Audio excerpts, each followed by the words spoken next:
Des Potrons-Minet, l'embarcadère d'Évian a fait le plein.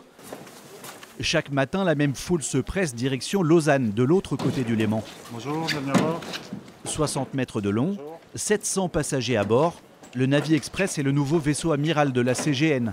Il complète une flotte mise en service il y a plus de 50 ans. Plus silencieux et moins énergivore grâce à son moteur hybride. J'avais même pas remarqué qu'on avait déjà bougé. Donc c'est vrai que c'est super agréable d'être dans un bateau aussi grand, avec des sièges confortables. Et puis effectivement, de ne pas ressentir aucun bruit. La traversée dure 30 minutes. Bateau boulot dodo pour ses frontaliers.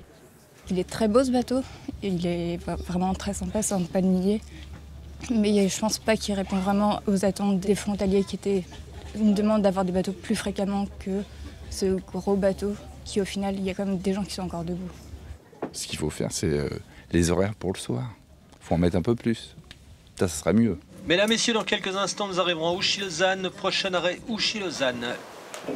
La CGN vise 18 allers-retours quotidiens d'ici 2 ans, avec des bateaux toutes les 45 minutes, contre 1h30 aujourd'hui. On transporte environ 2 millions de voyageurs entre la Suisse et la France chaque année. Chaque année, environ 5% de voyageurs en plus, et c'est vraiment pour répondre à la demande, en augmentant la capacité des bateaux et le nombre de courses offertes à l'horaire. Car le nombre de travailleurs frontaliers a explosé en 20 ans. Ils sont aujourd'hui 3 fois plus nombreux dans le canton de Genève et 4 fois plus nombreux dans le canton de Vaud. Le coût de ces 2 super navires, un peu plus de 60 millions d'euros, la moitié financée par les communautés de communes de Thonon et d'Évian. Mais le géant a son talon d'Achille. En cas de forte houle, le Navy Express ne peut pas manœuvrer dans les ports, contrairement à ses prédécesseurs.